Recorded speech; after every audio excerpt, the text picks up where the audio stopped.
우리는 지난 시간에 큰 음녀가 하나님의 심판을 받을 것이다 라는 말씀을 들었습니다. 그 이유는 이 큰 음녀가 땅의 임금들과 더불어 음행의 포도주에 취했고 하나님을 모욕하는 이름과 음행의 더러운 것들로 그 잔을 가득 채웠으며 마지막으로 성도들과 예수 이름을 증언하는 증인들의 피에 취해 있었기 때문입니다. 다시 말하면 이 큰 음녀가 교회와 성도들을 박해했기 때문이라고 했습니다.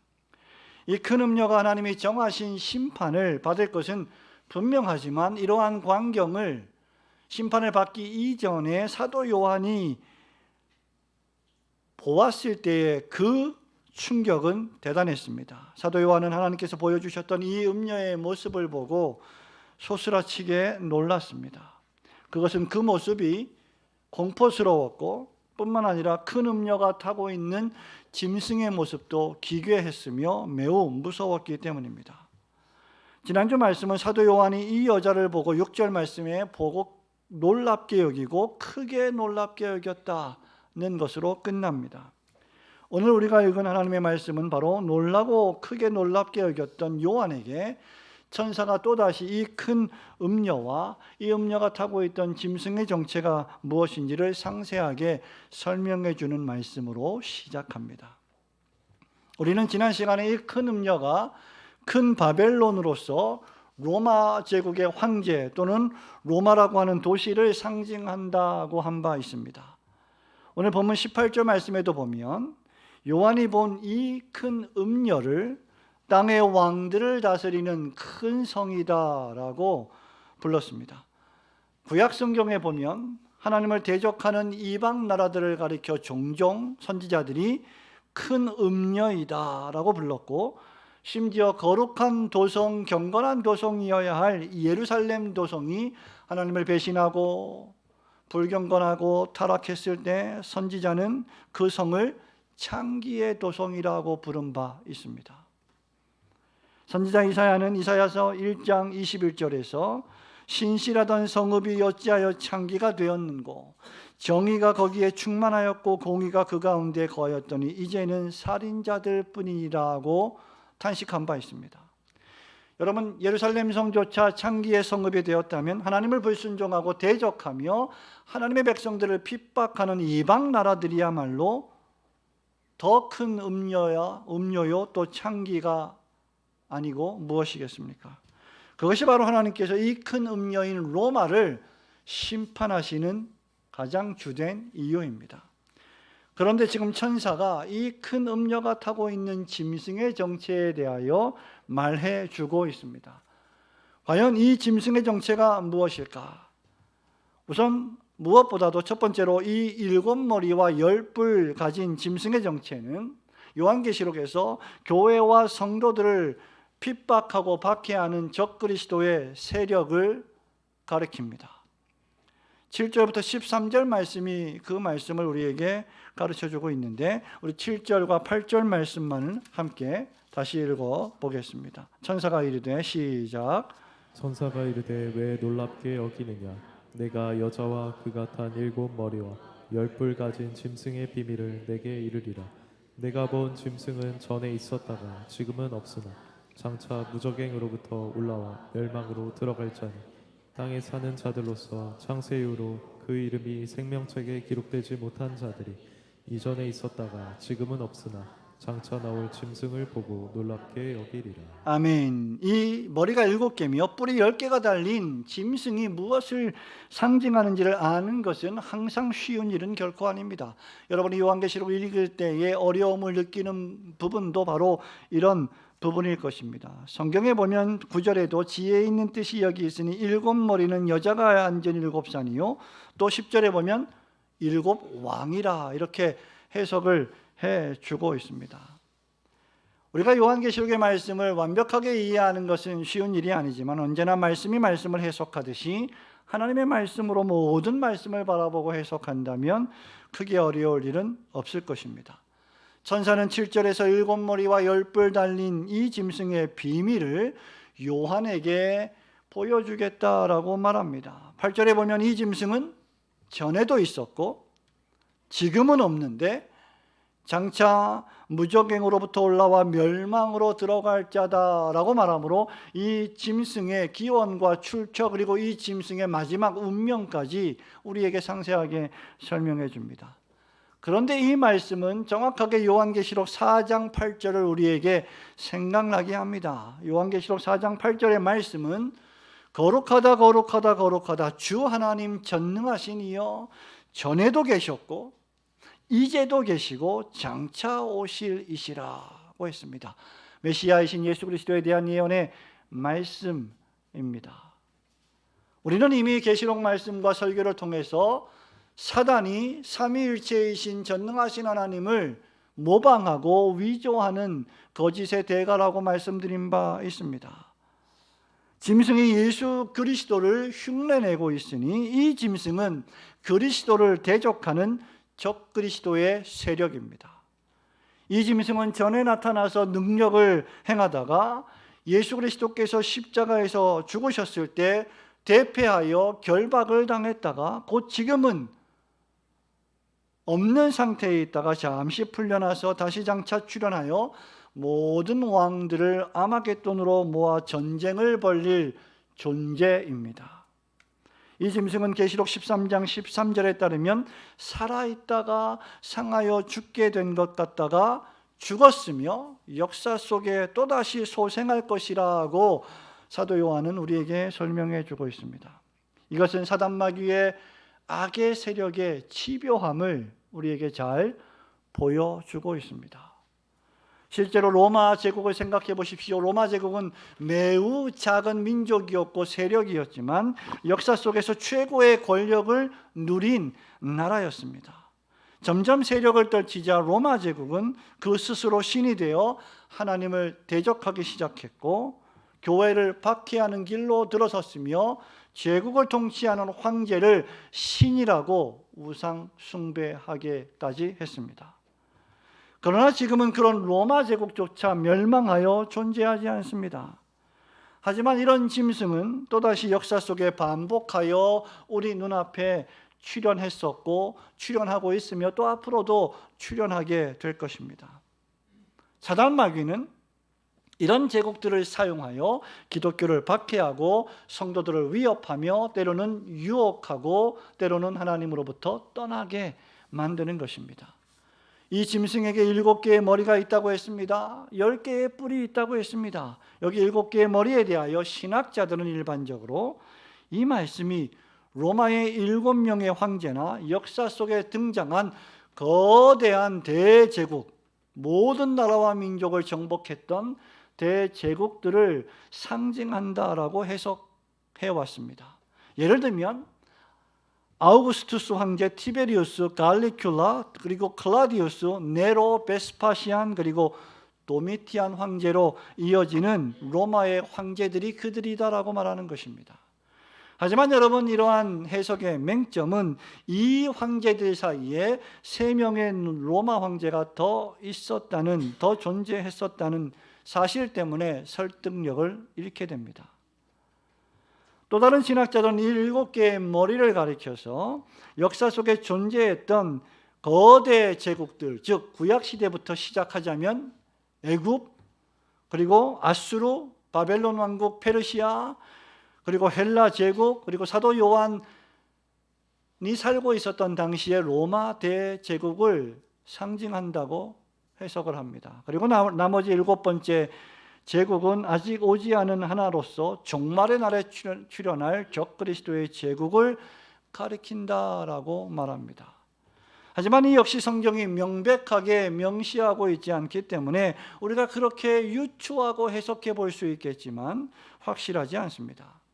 또한 지난 6,000년의 역사 동안에 애굽과 아수르와 바벨론과 페르시아와 헬라와 로마 제국 외에도 거대 제국은 존재해 왔고, 또 우리가 이렇게 해석한다고 하면 지금의 러시아나 중국이나 미국도 역시 지금 이 본문 말씀이 지시하고 있는 짐승으로서 종말 시대의 짐승이라고 해석하지 못할 이유가 없을 것입니다.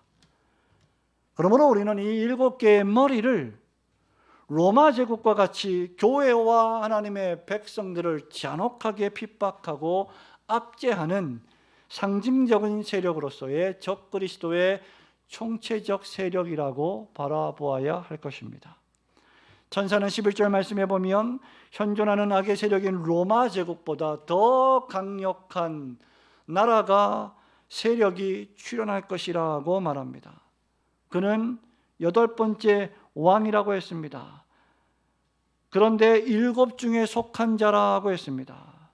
앞으로 이 7번째 왕이 다시 출현하여 임금처럼 한동안 전 세계의 권세를 사용할 텐데, 그럼에도 불구하고 11절 말씀의 마지막에 보면 이 8번째 같은 7번째 왕의 결국은 멸망뿐이다 라고 예언하고 있습니다. 또한 천사는 10뿔에 대해서도 말하고 있지요. 성경의 뿔은 권세를 상징합니다. 13절에 보면 그들이 한마음 한뜻으로 자기의 권세를 짐승에게 준다고 했습니다. 성도 여러분, 이 10뿔은 로마 제국이 통치했던 수많은 열방과 나라들을 상징한다고 해석하기도 합니다. 한동안 비성경적인 요한계시록 해석이 난무할 때 짐승의 수인 666은 현대의 바코드와 같다라고 주장한 사람들이 있습니다. 또 본문의 말씀에 10개의 뿔은 유럽의 나라들이 연합해서 하나님을 대적하는 10개의 세력을 형성한다라고 바라보기도 했습니다. 그것은 그럴듯하고 매우 바람직한 해석처럼 보이지만 모두 다 성경적인 해석은 아닙니다. 이런 해석은 모두 문자주의적 해석입니다. 유럽연합은 10개국으로 제한되지 않고 그 이상이었으며 또 앞으로도 계속해서 그런 연합의 국가들은 발생할 것입니다. 만일 우리가 이렇게 성경을 해석한다면 14만 4천인도 오직 하나님께서 구원하실 사람이 문자적으로 14만 4천 명뿐이어야 한다라고 해석해야 할 것입니다. 본문 말씀의 10뿔은 그렇기에 마지막 때에 출현해서 하나님을 대적하고 하나님의 백성들이 하나님을 참되게 예배하지 못하도록 괴롭히며 교회를 박해하는 사단 마귀가 통치하는 총체적 세력이라고 보아야 할 것입니다. 말하자면 7개와 10개라고 하는 수가 상징하는 바와 같이 교회를 박해하는 적그리스도의 세력의 완전성을 상징하는 것으로 우리는 해석해야 합니다. 우리는 지금까지 조금은 길게 이 짐승의 정체에 대하여 살펴보았습니다. 그러나 이 짐승이 7개의 머리와 10개의 뿔을 가졌다는 것보다 훨씬 더 중요한 사실은 이 짐승이 하는 일의 내용입니다. 그것은 바로 14절에 따르면 그들이 어린 양과 더불어 싸우는 것입니다. 짐승의 목적은 어린 양 예수 그리스도를 대적하는 것입니다. 어린 양 예수 그리스도와 완전히 다른 길을 걸어가는 것입니다. 어린 양이 하는 모든 일들을 부인하는 것입니다. 그리고 어린 양에게 속한 진실한 신자들 역시 대적하고 위협하고 협박하는 일을 이 짐승이 하고 있다는 것입니다. 이것이 바로 짐승의 정체요, 적그리스도의 세력입니다. 우리는 이 짐승의 세력이 어떤 방식으로 교회를 잔멸하고 하나님의 백성들을 박해했는지를 지난 요한계시록 설교들을 통하여 이미 살펴본 바 있습니다. 로마 제국이 어떻게 초기 그리스도인들을 박해하고 죽였는지를 우리는 상세하게 들은 바 있습니다. 수많은 그리스도인들이 로마 황제 숭배를 거부한 일로 죽임을 당했습니다. 가깝게는 우리 조국 대한민국의 진실한 그리스도인들이 또 목회자들이 일제 신사 참배를 거부하고 공산주의를 거부하다가 순교를 당했습니다. 지금도 7개의 머리와 10뿔의 권세를 가진 짐승은 그들의 권세와 능력으로 때로는 성도들을 회유하고 유혹하고 사단 마귀와 같이 우리에게 모든 권세와 모든 쾌락과 모든 부를 다 주겠다고 나에게 경배하라고 유혹하고 다른 한편으로는 위협하고 협박합니다. 그들의 말을 듣지 않으면 경제적으로 궁핍함을 당할 것이고 사회적으로 고립을 당하고 신체적으로 목숨의 위협을 당하게 될 것이라는 사실은 눈에 보듯 뻔하고 환한 일이 될 것입니다. 오늘날에도 사도 요한이 살던 로마 제국처럼 하나님을 모독하고 교회를 조롱하고 그리스도인들을 비난하는 일들이 도처에서 벌어집니다. 우리 교회와 그리스도인들이 죄를 지어서 악한 일을 해서 고난을 당한다면 그것은 그들이 당하는 고난이지만, 그렇지 않고 그리스도의 복음을 위하여 당하는 고난이라면 그것은 마땅한 고난일 것입니다.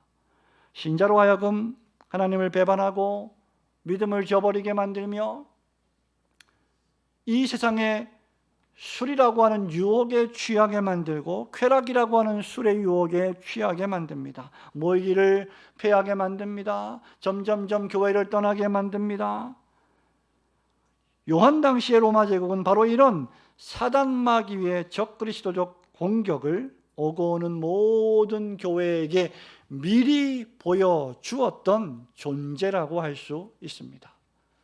그리고 이러한 로마 제국은 기독교 2000년 역사 속에 계속해서 반복하여 존재해 왔습니다. 그러므로 성도 여러분, 오늘날에도 비록 우리가 평화시대를 살아가고 있는 것 같아 보이지만 이런 짐승의 공격이 여러분을 향하여 계속되고 있음을 분별해야 할 것입니다. 근신하라, 깨어라, 너희 대적 마귀가 우는 사자와 같이 두루다니며 삼킬 자를 찾고 있다고 베드로 사도가 우리에게 경고한 바 있습니다. 그러므로 이러한 짐승의 공격을 잘 분별하시고 여러분 항상 근신하고 깨어서 더욱이 종말의 시대의 신앙생활에 집중하시는 성도들이 되시기를 주님의 이름으로 축원합니다. 두 번째로, 이 짐승의 정체는 만주의 주이시며 만왕의 왕이신 어린 양 예수 그리스도와 싸우는 것인데, 그럼에도 불구하고 어린 양 예수 그리스도와 그의 백성들은 이 짐승과 싸워 마침내 승리하게 될 것임을 우리에게 교훈해 줍니다. 14절 말씀만 한 절 더 읽어보도록 하겠습니다. 그들이 시작. 그들이 어린 양과 더불어 싸우려니와 어린 양은 만주의 주시오 만왕의 왕이심으로 그들을 이기실 터이요 또 그와 함께 있는 자들 곧 부르심을 받고 택하심을 받은 진실한 자들도 이기리로다. 아멘. 이 요한계시록 17장 14절의 말씀은 요한계시록의 대주제와도 같은 말씀입니다. 그리고 우리 그리스도인들이 죽는 순간까지 늘 우리의 심장에 새겨야 할 소망과도 같은 용기를 주는 말씀입니다. 이제 7개의 머리와 10뿔의 제국과 왕들이 자기의 능력과 권세를 이 짐승에게 갖다 바칠 것입니다. 그들은 한 마음과 한 뜻으로 그렇게 한다고 했습니다. 그리고 그 뜻은 바로 어린 양 예수 그리스도와 더불어 싸우는 것입니다.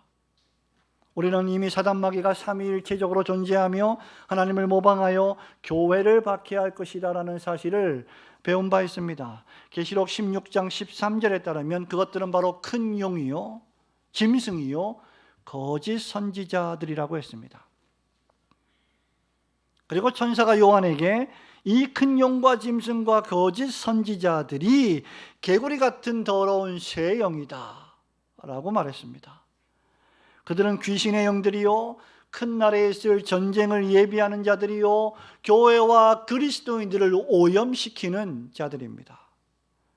이런 더러운 영들에 의하여 이끌림을 받는 세상의 왕들과 나라들이 마지막 날에 교회와 진실한 그리스도인들을 오염시키기 위하여 유혹할 것이다 라는 사실입니다. 이 더러운 영들에 의해 이끌림을 받는 왕들과 나라들이 마지막 날에 교회를 박해할 것이고 때로는 폭력을 일삼을 것이며 거짓으로 고소하고 유언비어를 날조하고 물리적으로 박해할 것입니다. 이 일을 위해서 그들은 어린 양이신 예수 그리스도와 싸웁니다. 어린 양 되신 그리스도를 무너뜨리면 그분을 믿고 따르는 교회도 또 그분의 백성들도 오합지졸로 목자 잃은 양처럼 다 흩어져 버릴 것이기 때문입니다. 이것이 바로 바울이 골로새서에서 말하는 어두움의 권세이며 에베소서에서 말하는 불순종의 아들들 가운데 역사하는 영들입니다.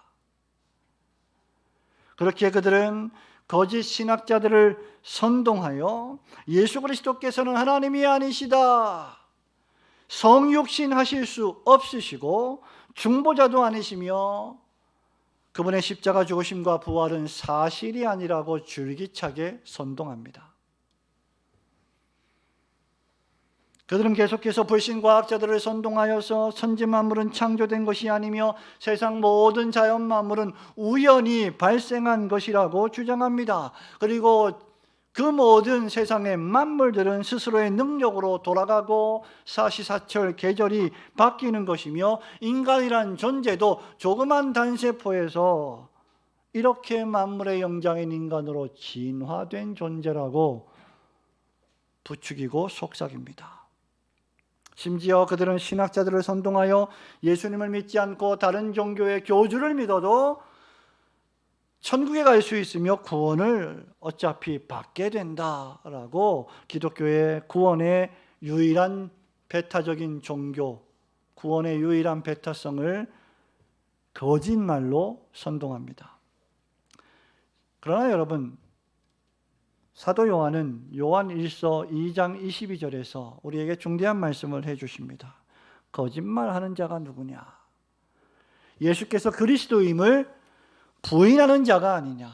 아버지와 아들을 부인하는 자가 바로 적 그리스도니라고 했습니다. 그리고 요한일서 2장 같은 장 18절에서도 아이들아, 자녀들아, 지금은 마지막 때라. 적 그리스도가 오리라는 말을 너희가 들은 것과 같이 지금도 많은 적 그리스도가 일어났나니 그러므로 우리가 마지막 때인 줄 알리라고 경고한 바 있습니다. 더 나아가 짐승은 교인들에게 황금만능주의와 쾌락주의에 도취하게 만들어서 하나님을 전혀 생각하지 못하게 만듭니다. 하나님을 떠나 돈을 섬기게 만듭니다. 성적 쾌락이나 마약을 섬기게 만듭니다. 강력한 독재 권력을 탄생시켜 교회의 예배를 폐쇄하고 성도들의 모임을 해산시키며 주님의 이름을 부르지 못하게 탄압시킵니다. 우리는 지난주에 전세계 기독교 인구의 25%가 여전히 핍박받는 지하교회로 존재하며 한 해에 10,000명 이상 순교한다는 사실을 확인한 바 있습니다. 이것이 오늘날 교회가 만난 고난이자 박해입니다. 사단의 세력은 갈수록 강력해지고 핍박은 극심해지며 교회는 패배하는 것 같아 보입니다. 그런 물리적이고 눈에 보이는 가시적인 박해와 핍박이 우리에게 보이지 않는다 할지라도 우리 역시 매일매일 가정에서, 학교에서, 직장에서, 사업장에서, 사회에서 신자로 경건을 지키며 살아가는 일이 점점 더 어렵게 느껴집니다. 그러나 요한은 이런 전쟁에서 어린 양이신 그리스도가 반드시 승리하신다라고 말합니다. 왜냐하면 어린 양은 만주의 주시오 만왕의 왕이시기 때문입니다. 만주의 주시오 만왕의 왕이란 표현은 가장 강력한 권세를 가지신 여호와 하나님께 주어지는 호칭입니다. 그 호칭을 그리스도 예수 어린 양이 가지고 계시다라는 말은 어린 양이야말로 가장 강력한 능력과 권세를 가진 분이시라는 말입니다. 그러므로 이 세상의 사단 마귀의 세력이 얼마나 강력하든지 우리 눈앞에 보이는 이 적 그리스도의 세력이 얼마나 무시무시하든지 관계없이 만주의 주요 만왕의 왕이신 어린 양 예수 그리스도께서 승리하실 것입니다. 그런 의미에서 신자는 어떤 의미에서 싸울 필요가 없습니다. 왕 되신 그리스도께서 싸우시기 때문입니다. 그분이 승리하시기 때문입니다. 그렇게 어린 양의 승리는 동시에 그분을 믿고 따르는 성도들의 승리입니다. 따라서 천사는 어린 양이 그들을 이기실 것이라고 말하자마자 곧 그와 함께 있는 자들, 곧 부르심을 받고 택하심을 받은 진실한 자들도 이길 것이다 라고 부언합니다. 누가 이 영적 전투에서 이기겠습니까? 바로 하나님의 부르심을 받고 하나님의 택하심을 받은 진실한 성도로서 어린 양과 함께 있는 자들은 이길 것입니다. 부르심을 받았다는 말은 이 땅이 아니라 하나님 나라에 들이실 목적으로 불렀다는 뜻입니다.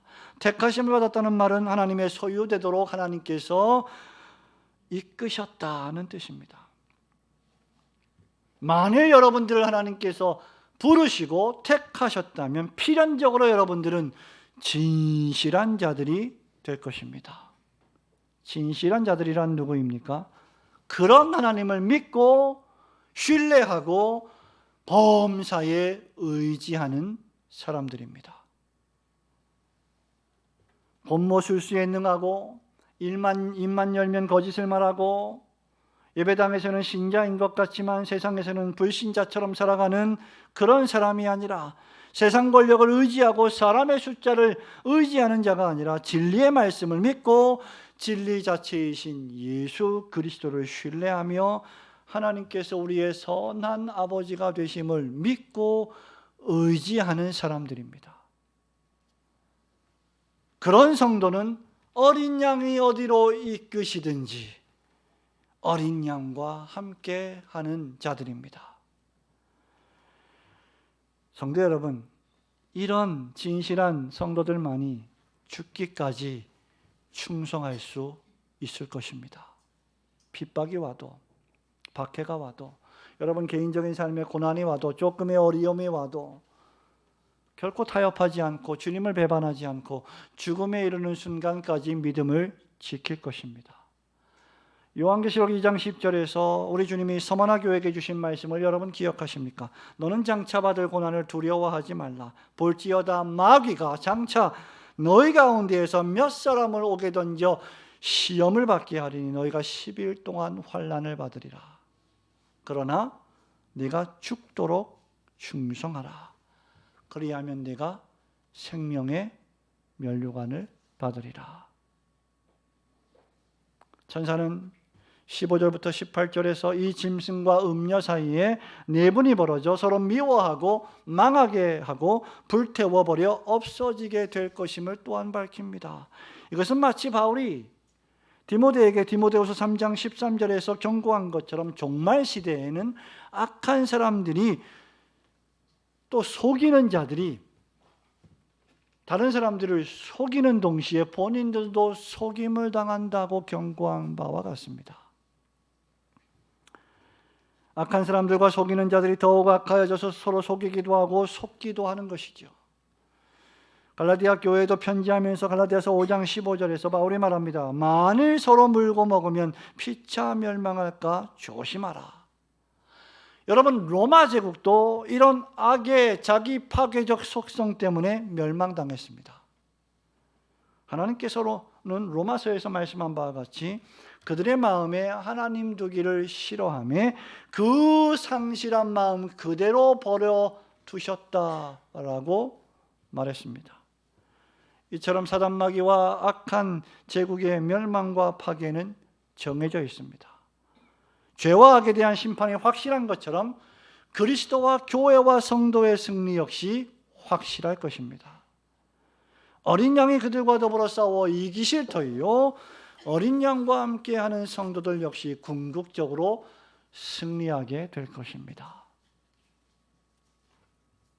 여러분 스스로 여러분에게 물으셔야 합니다. 나는 과연 어린 양과 함께하는 자인가? 하나님의 부르심을 받은 자인가? 하나님의 택하심을 받은 그 영적 생명이 나에게 있는가? 그렇게 나는 오직 하나님만 의지하고 신뢰하는 진실한 성도인가? 우리 올고든 교회와 모든 성도들이 마침내 승리하게 될 것이라는 이 약속을 굳게 붙잡고 어린 양이 어디로 이끄시든지 순종하며 주님을 섬기시는 성도들이 되시기를 주님의 이름으로 축원합니다. 성도 여러분, 말씀을 맺습니다. 오늘 우리가 살펴본 말씀이 주는 교훈은 명백합니다. 교회를 박해하는 세력들은, 아니 더 노골적으로 여러분들을 핍박하는 악의 세력들은 시대마다 언제나 등장할 것이며 교회와 성도들은 영적으로 육적으로 박해를 받을 것이며 항상 고난 앞에 직면해 있다는 것입니다. 그러므로 진실한 성도는 언제든지 신자의 삶이 고난의 삶인 것을 생각하고 다가오는 고난을 이상한 것 당하는 것처럼 이상히 여기지 않고 당연한 것으로 여길 줄 알아야 합니다. 또한 우리가 살고 있는 이 시대가 어떤 시대인지 하나님의 말씀을 가지고 잘 분별할 줄 알아야 합니다. 그렇게 하기 위해서는 깨어 있어야 하며 말씀을 묵상해야 하며 기도해야 하며 성도의 모임에 참여하는 것을 부지런하게 힘써야 하며 하나님 앞에 예배하는 일을 충성스럽게 감당해야 할 것입니다. 우리에게 다가오는 고난이나 박해가 극심하다 할지라도 적당히 신앙을 타협하거나 주님을 배반하는 일이 있어서는 결코 안 될 것입니다. 또한 우리가 마침내 승리할 것을 믿고 소망 가운데 고난을 잘 인내하는 법도 훈련해야 할 것입니다. 머자나 만주의 주시오 만왕의 왕이신 주님께서 그 날에 여러분들을 그분의 나라와 그분과 함께 있게 하실 것입니다. 그날에 우리는 마땅히 승리하게 될 것입니다. 지금 여러분들이 연약하여 매일매일 실패하는 그 연약과 그 죄도 다 사라지게 될 것입니다. 그러나 그분은 지금도 우리와 함께 하십니다.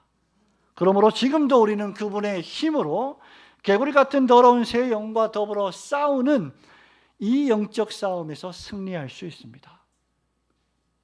성도 여러분, 정신을 차리십시오. 근신하십시오. 깨어 있어야 합니다. 하나님 말씀을 가까이 해야 합니다. 우리의 주여 우리의 왕 되신 어린 양을 신뢰하고 그분께 우리의 인생을 맡겨드려야 합니다. 그래야 하면 우리는 짐승의 세력을 물리치고 그분이 주시는 승리를 맛보게 될 것입니다.